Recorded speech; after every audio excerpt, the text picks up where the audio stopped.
ہم سب اچھی عادتیں اپنانا چاہتے ہیں، ہے نا؟ لیکن اکثر ناکام ہو جاتے ہیں۔ کبھی سوچا ہے کہ ایسا کیوں ہوتا ہے؟ کیا ہو اگر اس ناکامی کی وجہ صرف ایک چھوٹا سا نظر انداز کیا جانے والا اصول ہو؟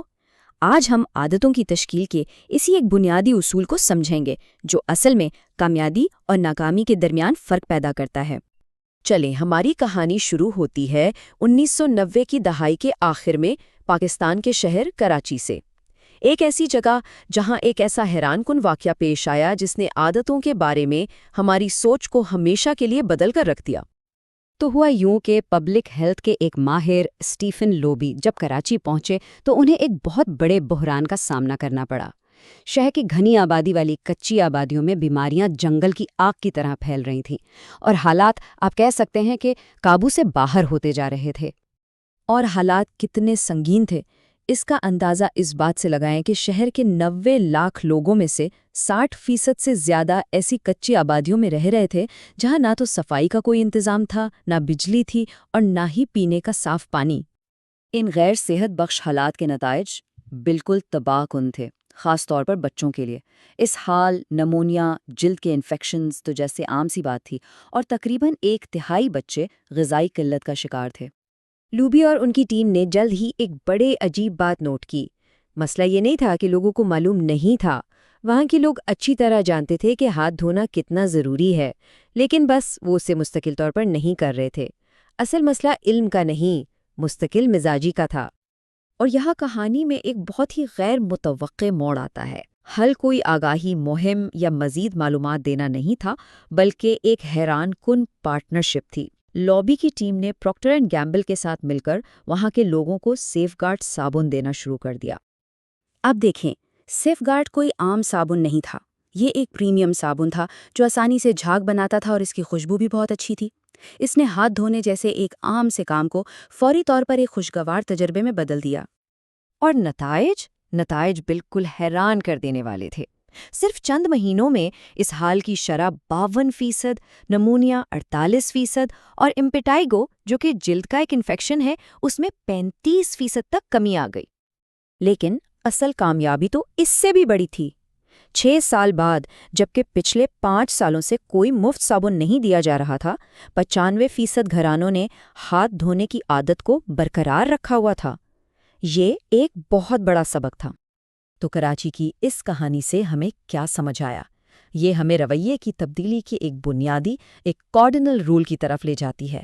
آخر وہ کون سا اصول تھا جس نے یہ سب ممکن بنایا؟ یہ ہے وہ بنیادی اصول، جس چیز کا انعام ملتا ہے اسے دہرایا جاتا ہے۔ جب کوئی تجربہ خوشگوار ہوتا ہے تو ہمارا دماغ اسے یاد رکھتا ہے اور ہمیں اسے دوبارہ کرنے کا اشارہ دیتا ہے۔ دراصل خوشی ہمارے دماغ کو یہ سکھاتی ہے کہ کون سا عمل یاد رکھنے اور دہرانے کے قابل ہے۔ چیونگم اور ٹوتھ پیسٹ اس کی بہترین مثالیں ہیں۔ ان کی کامیابی کا راز ان کے صحت بخش فوائد میں نہیں، بلکہ ان کے خوشگوار ذائقے میں ہے۔ یہی فوری اطمینان ہے جو ان کے استعمال کو ایک عادت بنا دیتا ہے۔ تو اہم نقطہ یہ ہے کہ عادت کو واضح، پرکشش اور آسان بنانے سے شاید کوئی ایک بار تو وہ کام کر لے گا، لیکن اسے اطمینان بخش بنانا ہی وہ چیز ہے جو اس کام کو بار بار دہرانے پر مجبور کرتی ہے اور عادت کے چکر کو مکمل کرتی ہے۔ لیکن آخر یہ اصول اتنا طاقتور کیوں ہیں؟ اس کا جواب ہمارے دماغ کے ارتقاء میں چھپا ہے۔ آئیے اس کے پیچھے کی سائنس کو سمجھتے ہیں۔ ہمارے آباء و اجداد ایک ایسے ماحول میں رہتے تھے جہاں ہر عمل کا نتیجہ فوری ہوتا تھا۔ اسے فوری نتیجوں کا ماحول کہتے ہیں۔ کھانا، خطرہ، پناہ، ہر چیز کا تعلق حال سے تھا یا پھر بہت ہی قریب کے مستقبل سے۔ اس کے بالکل برعکس آج ہم ایک تاخیری نتائج کے ماحول میں رہتے ہیں۔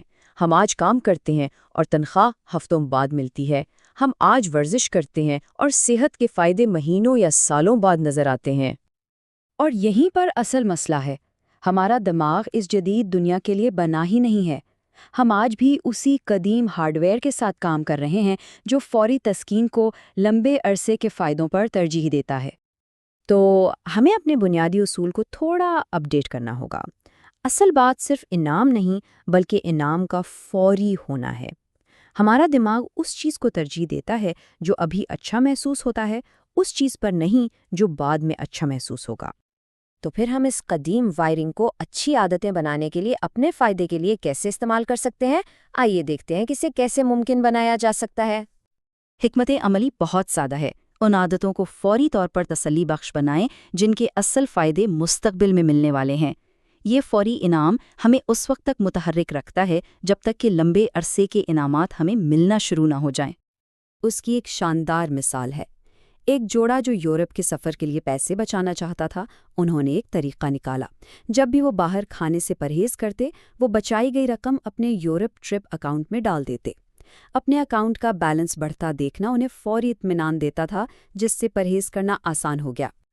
یہ بہت ہی اہم بات ہے کہ ایسے فوری انعامات کا انتخاب کیا جائے جو مطلوبہ شناخت کو مضبوط کریں، نہ کہ اس سے ٹکرائیں۔